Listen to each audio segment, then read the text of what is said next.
আসসালামু আলাইকুম। আজকে আমি আপনাদের সামনে পরিচয় করিয়ে দেব আমার সবচেয়ে প্রিয় মানুষ, কাছের মানুষ, আমার কলিগ রাশেদ ভাই। উনি উনার জীবনের কিছু কথা আপনাদের সাথে শেয়ার করবে। উনার যে ৩০ বছর জীবন পার করে আসছে, তো উনি তার এক্সপেরিয়েন্সগুলা, প্রিভিয়াস এক্সপেরিয়েন্স এবং বর্তমানে উনি কী অবস্থায় আছে এবং ভবিষ্যতের পরিকল্পনা কি, এগুলো নিয়ে আমাদের সাথে ডিটেলসে কথা বলবে। তো আমি আগে রাশেদ ভাইকে কোশ্চেন করতে চাই।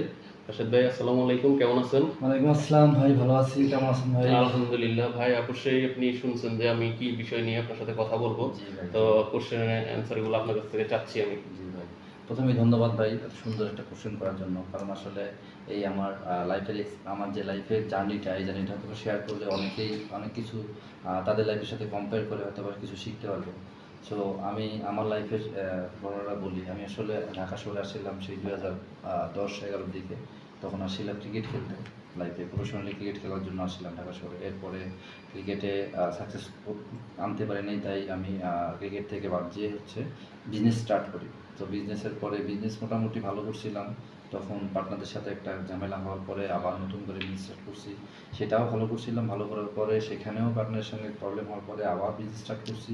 দেন থার্ড বিজনেসে এসে আমি আর দাঁড়াইতে পারিনি। দাঁড়াইতে না পারাতে আমার লাইফটা ওখানে ডাউন হয়ে যায়। এরপরে এমন একটা বাজে সময় লাইফে আসলো। এরপরে বিয়ে শাদী করলাম। বিয়ে শাদী করার পর থেকে আমার লাইফে ডে বাই ডে দরিদ্র রেখার নিচে চলে যাচ্ছে লাইফটা। তো আসলে এখন যা ভাবতেছি, অন্যান্য মানুষটা অনেকেই দেখছি যে আসলে একটার পর একটা একবার না ৭ বার ফেল করার পরও তারা রিকভারি করে আসে। কিন্তু আমি আমার লাইফে ভাই আপনি কি বলবো, এই সময় এসে এই ৩ বার ফেল করার পরেই মনে হচ্ছে যে লাইফে আসলে আমি আর কিছু করতে পারবো না। কারণ আমার এই আশেপাশে মানুষ যারাই আছে, আমার ফ্রেন্ড, ফ্যামিলি, ভাই ব্রাদার সবার কাছেই একটাই কথা যে তোমাকে দিয়ে বিজনেস হবে না। সো আমি জানি না আদৌ আমাকে দিয়ে হবে কি না, কিন্তু এখন শুনতে এমন হয়ে গেছে যে আসলে মনে হয় পারবো না।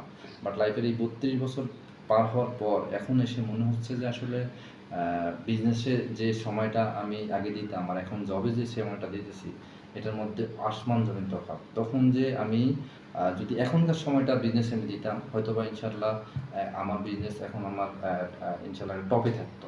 কিন্তু ওই সময়টা আমি হয়তোবা ওইভাবে আমার কাজে লাগাইতে পারিনি, হয়তো ওই সময়টা আমি ইনভেস্ট করতে পারিনি ওইভাবে। তো লাইফে আসলে অনেক রিগ্রেশন আছে, অনেক ব্যর্থতা আছে। তো সব মিলায় আর কি ভাই, এখনও ডিসিশন নিতে পারতেছি না যে আসলে লাইফে আমি বিজনেস করব না জব করব, জবটা কন্টিনিউ করব। বাট জব লাইফে অনেক বেশি সার্ভাইভ করতে হয়, যেটা বিজনেসে অনেক কম। বিজনেসে আসলে সার্ভাইভও আছে, অনেক মজাও আছে। কিন্তু জবে আসলে আপনি ডে বাই ডে যত বছরই জব করি, আমি যদি আজ থেকে ১০ বছর জব করি, আমার মানে আমার কিন্তু হয়তোবা অবস্থান পরিবর্তন হবে না। হয়তোবা হালকা একটু হবে, কিন্তু ওইরকম আমি কোনো একটা ভালো কিছু পাবো না। ভালো লাইফ লিড করতে পারবো না। কিন্তু ব্যবসা করলে হয়তোবা আমি ২ বছর কষ্ট করলাম, ৩ বছর কষ্ট করলাম, ৫ বছর কষ্ট করলাম। একটা না একটা সময় যে আমি সেখানে সাকসেস হব। আচ্ছা, আচ্ছা, আমি একটা প্রশ্ন করি। মানুষ তো সাধারণত দেখা যায় যে মানে অনেকেই ৩০ বছরের আগেই কিন্তু অনেক ব্যবসা করে অনেক বড় বিজনেসম্যান হয়ে যায়, সফল হয়ে যায়। তো আপনার ৩০ বছর, যেহেতু বলছেন যে ৩২ বছর পার হয়ে গেছে আপনার। তো আপনার কি মনে হয় আপনি ৩২ বছর পার করে ফেলছেন? তো ৩২ বছর পরে এসে আপনি আবার নতুন করে শুরু করে আপনি সাকসেস হতে পারবেন, এটা কি আপনার মনে হয়? হ্যাঁ, এটাই ভাই এখন প্রতি রাতেই হতাশা যে আসলে আমি আমার লাইফে ৩২টি বছর কাটিয়ে ফেলেছি। তো এখন হয়তোবা আমি যদি আবার নতুন করে বিজনেস স্টার্ট করতে যাই, এখন যদি আবার নতুন করে শুরু করে সেখানে যদি সামহাউ ফেল করি, আমি তো আমার ভবিষ্যৎ পুরো অন্ধকার দেখে জি, জি, তো এই একটা ভয় থাকে।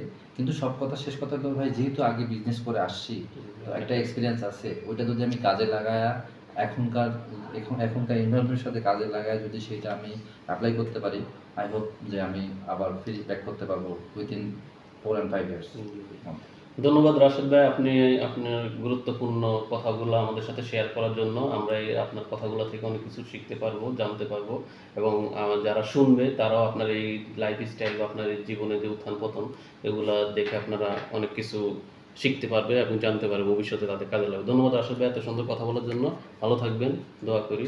থ্যাংক ইউ ভাই, থ্যাংক ইউ। অ্যান্ড আমি আমাদের নেক্সট ভিডিওতে আমি ইনশাল্লাহ আমার লাইফের ঘটে যাওয়া কিছু আহ, সুন্দর সুন্দর জিনিস, সুন্দর মুহূর্তগুলো কথাগুলো আমি শেয়ার করব, এবং কিছু আমার লাইফের ব্যাড এক্সপিরিয়েন্সের কথা শেয়ার করবো, যেগুলো আসলে জানা খুবই দরকার যারা এখনকার জেনারেশন যারা আসলে এখনো 20 বছরে আছেন, হুম, 20 বছর 19-20 বছরের বয়সে আছেন, তারা চিন্তা ভাবনা করতেছেন কিছু করবেন। সো তারা হয়তোবা ওখান থেকে অনেক কিছু শিখতে পারবে।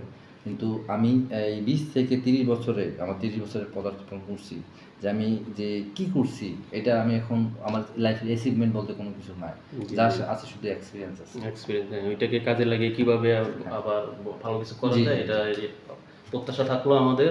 ধন্যবাদ সবাইকে, ধন্যবাদ রাশেদ ভাই আপনাকেও। থ্যাংক ইউ ভাই।